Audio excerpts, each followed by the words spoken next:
December 23, 1944, near Celles, Belgium, 2nd Panzer Division sat in the winter dark, with engines idling along frozen roads, its western spearhead pointed toward the Meuse and going nowhere. Before daylight, the column was a machine built for motion forced into stillness, tanks crusted with frost, half-tracks nose to tail, crews waiting in the cold beside vehicles that still had fight in them, but not the fuel to keep moving. This was one of Germany's original Panzer divisions, and it had not come this far by caution. After the offensive opened on December 16th, it kept driving west, pushing deeper into the Ardennes instead of stopping short, because German command still believed veteran armor could outrun the American response and force the breakthrough. The division had reached the farthest edge of its own advance with that belief intact. Its deepest penetration was in front of it on the map. Its objective was not. But by the time 2nd Panzer Division reached the Celles sector, the American force already closing on it was not a single battlefield blow. It was American logistics, truck transport, road control, fuel distribution, and the power to move U.S. armor and infantry into the threatened ground faster than the German spearhead could sustain itself. A week after the offensive began on December 16, 1944, that westward drive would end at Celles. In late December, 2nd Panzer Division would be trapped and broken there. Its push toward the Meuse stopped. Its armored column forced backward into destruction and retreat. The span was 7 days. That was how fast the window closed. The stakes were larger than one road junction and larger than one division's luck with fuel. This formation carried the weight of the old Panzer idea inside the Ardennes offensive. It was not sitting in reserve to hold ground. It was there to move, exploit, and keep moving. Every mile it gained made that purpose look alive. Every hour it stood still threatened the only value it had been sent west to deliver. Near Celles, that contradiction had become physical. The further west the division pushed, the more its own column thickened on narrow winter roads. Tanks, assault guns, half-tracks, trucks, and the vehicles behind them shared the same frozen approaches. A formation designed to break open space was now compressed into road space. It still had armor. It still had crews. It still had the habit of advancing. What it no longer had was freedom. That mattered because the offensive itself offered very little margin. A spearhead could survive losses. It could not survive delay without fuel. Motion was not just its strength. Motion was its condition of existence. Once the forward elements reached the ground around Celles, the division was operating at the extreme end of its own reach, farther from what kept it alive and closer to American forces that were still arriving with food, ammunition, fuel, and fresh men. On the German side, the map still suggested possibility. The Meuse remained the objective. The line of advance still pointed west. The weather, the trees, the road bends, and the confusion of the Ardennes still offered the illusion that one more movement might reopen the drive. That is how veteran armored troops think when a breakthrough is supposed to be made by nerve and momentum. They do not stop believing just because the roads are jammed and the tanks are thirsty. They wait for the next release forward. But the shape of the problem had already changed.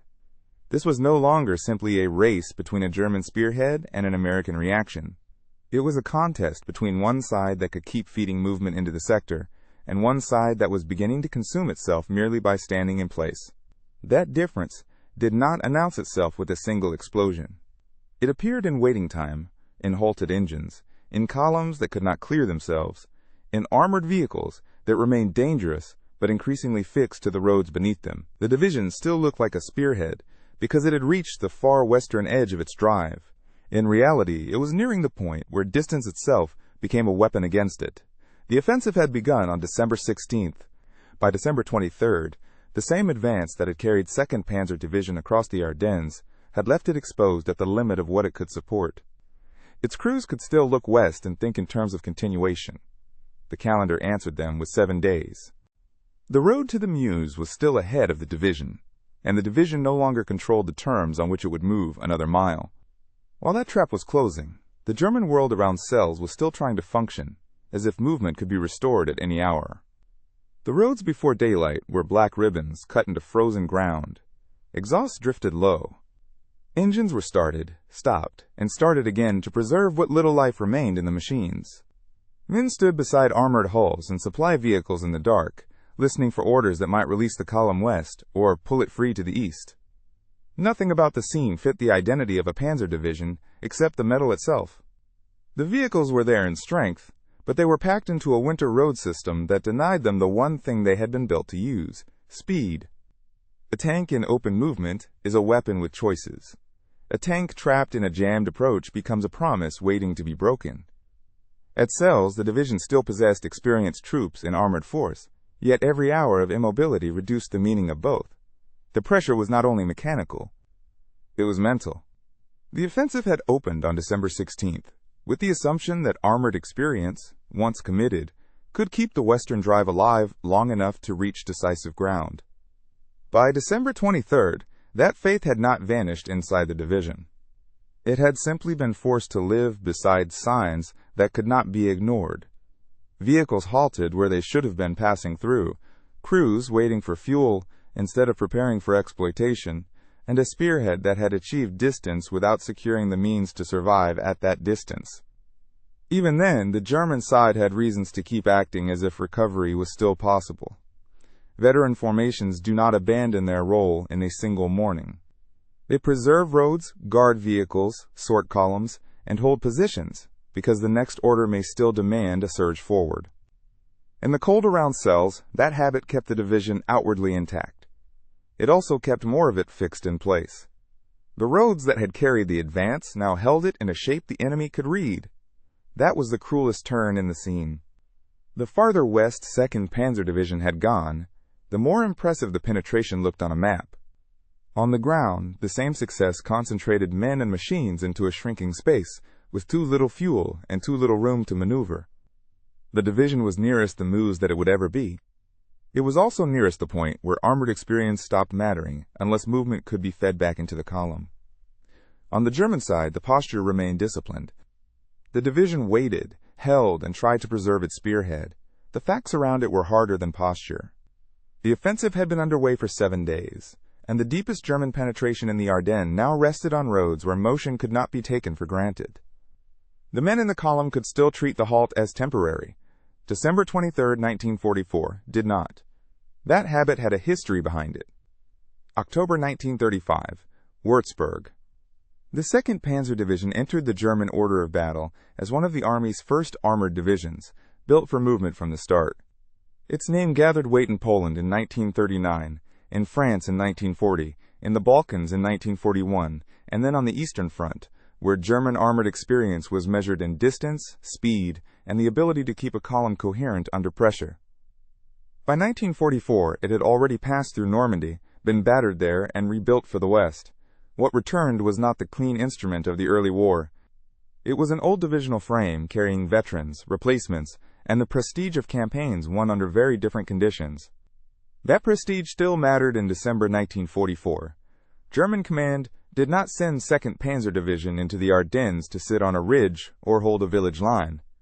It sent the division west as part of the armored thrust aimed at the Meuse because the unit still represented exploitation. Panzer doctrine promised rupture first, then depth. The tanks, half-tracks, artillery, engineers, and supply columns existed to create and feed that second phase.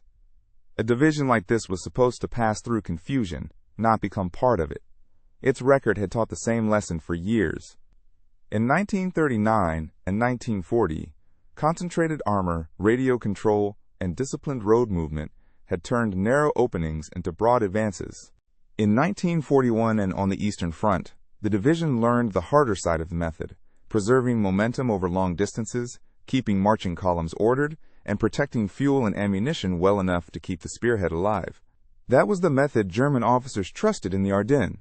Shock at the front, speed behind it, no pause long enough for the enemy to gather himself. By late 1944, the material underneath that doctrine had changed, but the institutional faith had not. Fresh replacements stood beside worn vehicles. Veteran officers led rebuilt battalions whose insignia carried memories older than many of the men now riding in them. The division still had tanks. It still had armored infantry.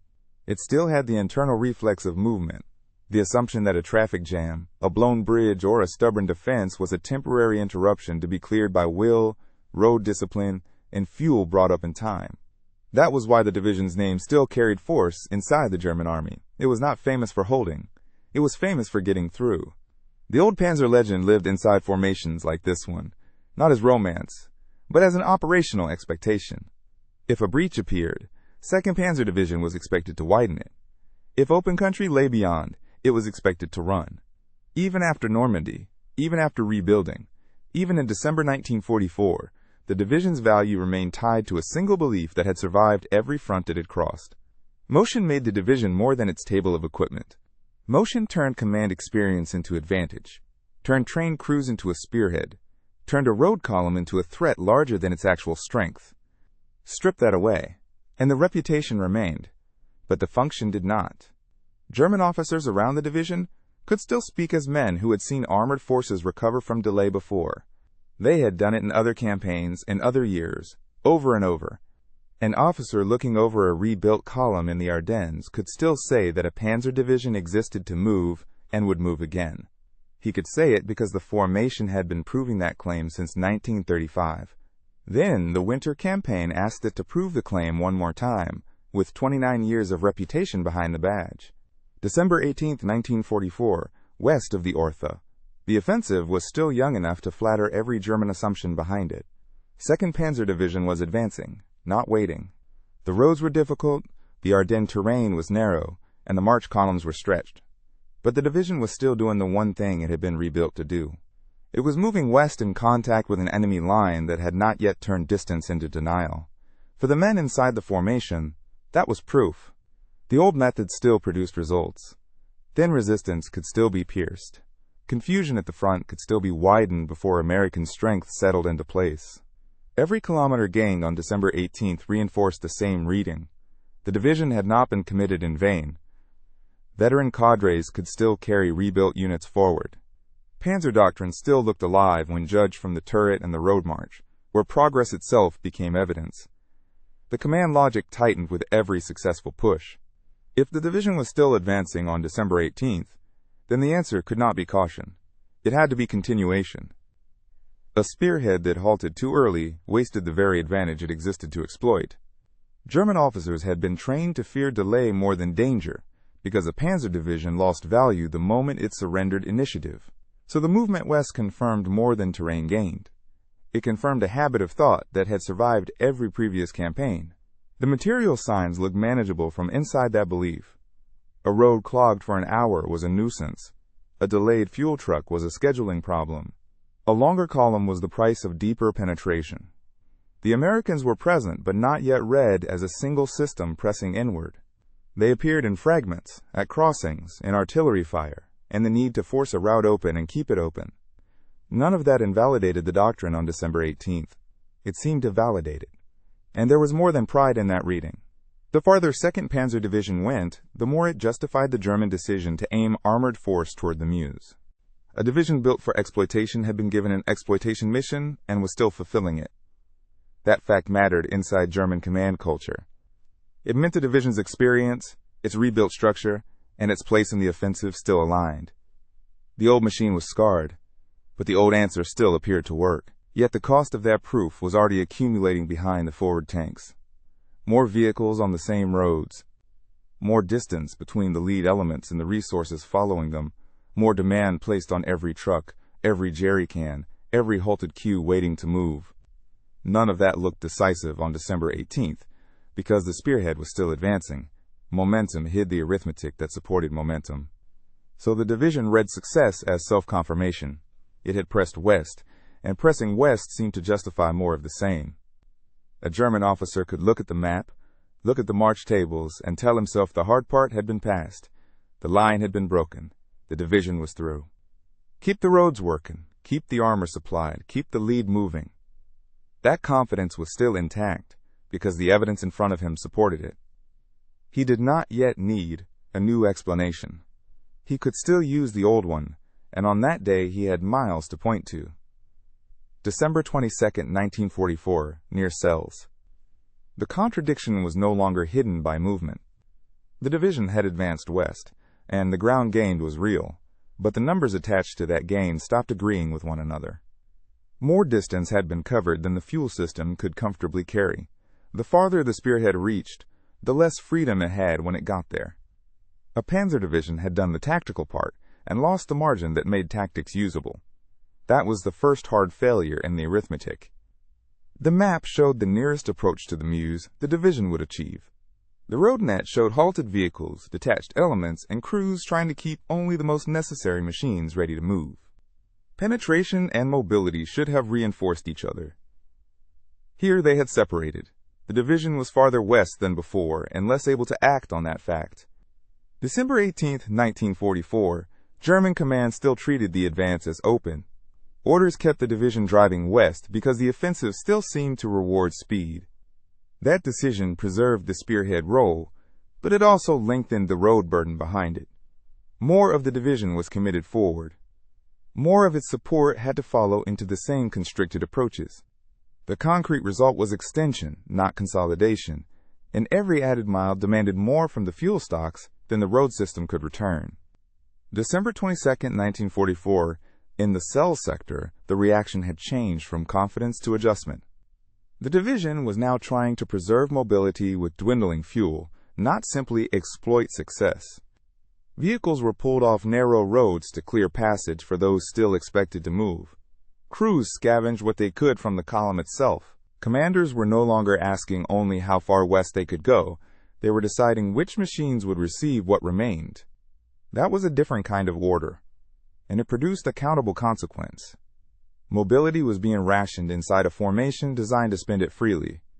A German officer in that position could still insist the division remained dangerous and could still move if properly supplied. He would not be wrong. The armor was there. The crews were there. The route toward the objective still existed on the map. But the division had reached the ground nearest the Meuse that it would ever occupy, while depending on fuel that no longer matched the distance already gained. He could still tell his men to hold the spearhead together a little longer. He could still believe a release forward was possible. The harder fact was smaller and colder than belief. The division had reached its farthest western ground and was already deciding which vehicles would move at all. December 23, 1944, Foy Notre Dame and the road south of Dinant. American armored and infantry forces were now arriving on ground the division had expected to pass before they could mass. That was the first subtraction of the day. 2nd Panzer Division no longer chose where the fight would gather.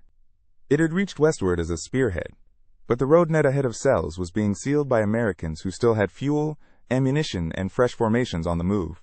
German vehicles that had been pushed forward for exploitation were now committed to holding villages, crossroads, and road bends, simply to keep an exit open. The division lost freedom to concentrate.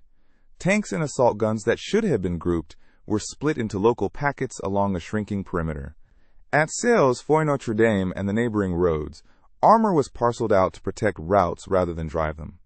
Every machine fixed to a road junction was one machine less available for a westward thrust. The effect was immediate and countable, even without a clean ledger of losses. More ground had to be held by fewer mobile reserves. The spearhead still had metal. It had less direction. By the same day, the American hold-on movement was turning distance into exposure. U.S. road control and supply columns kept counterattack units in motion, while the German division was already choosing what not to move. That cost 2nd Panzer Division defensive space.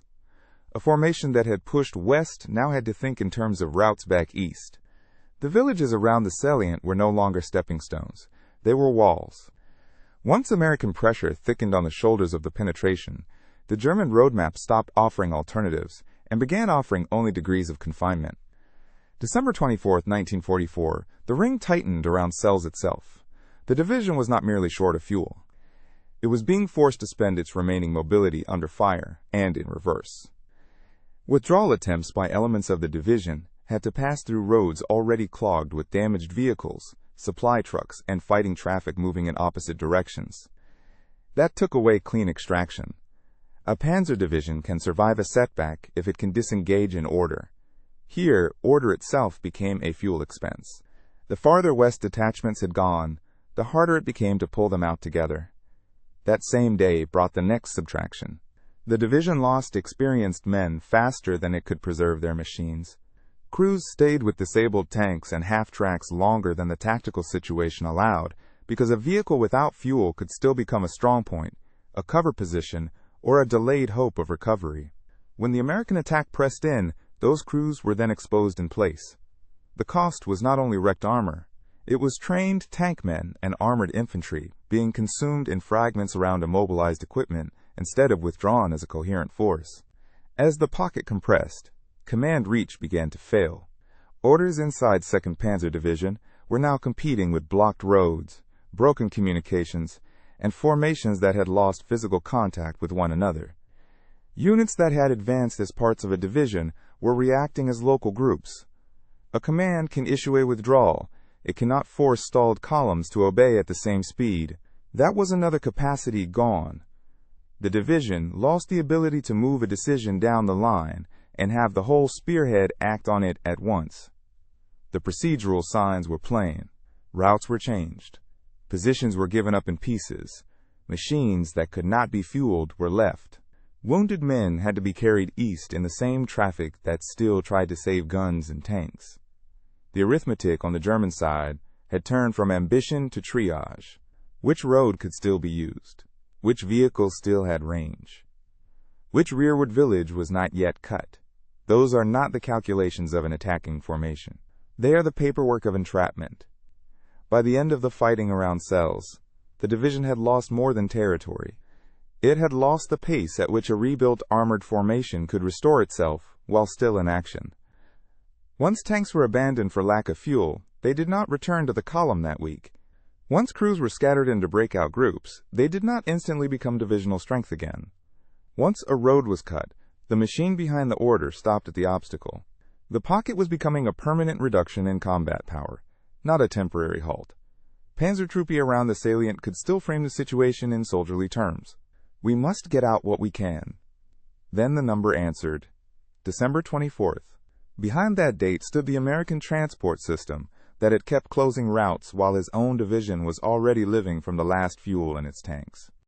December 24th, 1944, on the American side of the Celles sector, the answer to the lingering contradiction was not hidden in one dramatic blow. The pressure repeated, because the American system feeding it repeated. The figure that had refused to close now closes here. German progress had not been stopped by a single local defense that happened to stand firm. It had been enclosed by a road and fuel machine that could keep moving fresh U.S. formations into the same threatened ground day after day, while 2nd Panzer Division could not replenish the movement it had already spent. That was the layer behind the visible fighting. Truck columns, controlled road movement, forward fuel distribution, and the ability of American headquarters to keep armor and infantry supplied over winter roads made the response durable. Once U.S. formations entered the sector, they did not arrive as a final reserve thrown in once. They arrived as units that could remain present, shift, and attack again because the support behind them held. For the German division, every adjustment had to be made inside a shrinking fuel margin. For the Americans, adjustment rested on a functioning pipeline. 2nd Panzer Division tried the sensible counters. It broke its force into smaller packets to hold key villages and route junctions. It preserved fuel for the vehicles most likely to break out.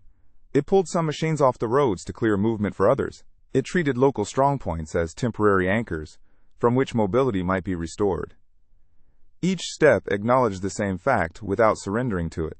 The division still believed that if a corridor could be kept open long enough, armored experience could salvage the spearhead. But the arithmetic made that impossible. Every German measure consumed the resource it was trying to save. A smaller packet defending a village still needed fuel to enter, reposition, and leave. A tank held back for breakout still required a passable road when the time came. Clearing one route by abandoning vehicles made the division weaker at the very moment it needed protection for withdrawal. The system behind the American side did not face that same exchange. U.S. formations could spend movement and receive more. The German side could spend movement only once. That is why the enemy's doctrinal adjustments failed. A Panzer Division could improvise tactically. It could not improvise petroleum. German command could still alter priority, route, and local mission, but it could not restore operational freedom after the road net had turned against the spearhead. At Celles, the usual armored remedies became self-canceling. Hold a crossroads and another road closes, save fuel, and static vehicles become targets. Break into groups and command cohesion thins. Concentrate again, and congestion returns. The desperation showed in the kind of gamble now left to the division. It was no longer a gamble for success at the Meuse. It was a gamble for extraction. Machines were kept forward longer than prudence allowed because abandoning them early meant conceding that the western thrust was over. Time was spent waiting for a movement window that did not reopen. Detachments were tasked to shield withdrawals that could not be completed cleanly. These were rational choices inside a bad position. They were not remedies. The deeper conclusion on the German side was institutional, not personal. The division had been committed as an exploitation force, yet by December 24th it was fighting as a collection of armed traffic blocks, trying to preserve a route home. Once that happened, the old relationship between doctrine and material means had broken. Order still existed, staff work still existed, veteran judgment still existed. What did not exist was enough usable movement to make those things decisive. The command system had outrun the supply condition required for its own doctrine. That is why the American method mattered more than any single clash in the villages. It made the closing action repeatable. One U.S. counterattack could be resisted. Another could arrive. One road cut could be bypassed. Then fuel failed on the bypass. One local defense could be reduced. Then the same German detachment could not redeploy in time for the next one. The division was being handled by a machine that renewed pressure faster than it could recover from pressure already applied. A German staff officer could still reduce the truth to its bitterest form. We are no longer attacking. Then the count followed. 1 week. In that span, the division had gone from exploitation force to breakout problem, and the collapse was already at the next village line. December 24, 1944, the villages around Celles were still being treated on the German side as a route system, not yet as a graveyard. That is how the last approach to the break began. Roads east of Celles still mattered because some of the division could still use them. Disabled vehicles were shoved aside where they could be moved. Tanks with a little fuel were reserved for rearward movement or local cover. Rear elements tried to gather scattered detachments into columns that might pass before the roads closed again. It was still procedural, still military, still the work of a formation that had not admitted its own end as a spearhead. Then the Americans reached it in strength. U.S. armored and infantry pressure hit the pocket, while the German division was already compressed into villages, lanes, and road bends too narrow for panzer maneuver. The critical change was not noise. It was geometry. 2nd Panzer Division no longer had room to use armor as armor. A tank at a crossroads could fire. It could not restore the operational reach the division had lost. A half-track could carry men east a few more kilometers. It could not reopen the western drive. Every action was now local. The division still had weapons. It no longer had a true spearhead. In Celles itself and the neighboring settlements, the effort to pull back turned into the effort to escape with fragments. Vehicles short of fuel had to be abandoned where they stood or after brief use as static guns. Other machines were destroyed by their own crews when recovery was impossible. German columns trying to withdraw met returning traffic, wreckage, and American fire on the same roads. The result was not a clean retreat line, but a series of interruptions, each one taking another piece out of the division's cohesion. Men who began the morning inside a division were ending it inside isolated vehicle groups. The inner crisis followed from that material fact. Once movement failed, command authority thinned. Orders to hold and orders to withdraw could both be issued, but on blocked winter roads they collided in practice. A rear guard that stayed too long was cut off. A convoy that moved too soon ran into traffic or fire. Local commanders had to decide whether to save men, save vehicles, or save minutes. No divisional order could preserve all three. The institution was breaking in the only way an armored formation can break while still armed. Its parts were no longer acting at the same time for the same purpose. Ordinary Americans were inside that closing action, whether named or unnamed in German memory. U.S. armored units entering the sector did not need a dramatic battlefield revelation. They needed fuel in their tanks, ammunition in their vehicles, and roads kept open behind them. That was enough. American infantry could stay in the villages once reached. American armor could continue to press road exits, instead of yielding them after one clash. The face seen by German crews at the end was local and immediate. The force behind that face had been assembled far behind the line and delivered on time. By the middle and late fighting, the reversal was complete. The westernmost German penetration of the Ardennes had become the point of maximum weakness. What had been gained in distance now had to be paid back in equipment. Tanks were left. Half-tracks were left. Trucks were left. Guns that could not be hauled east were left or destroyed.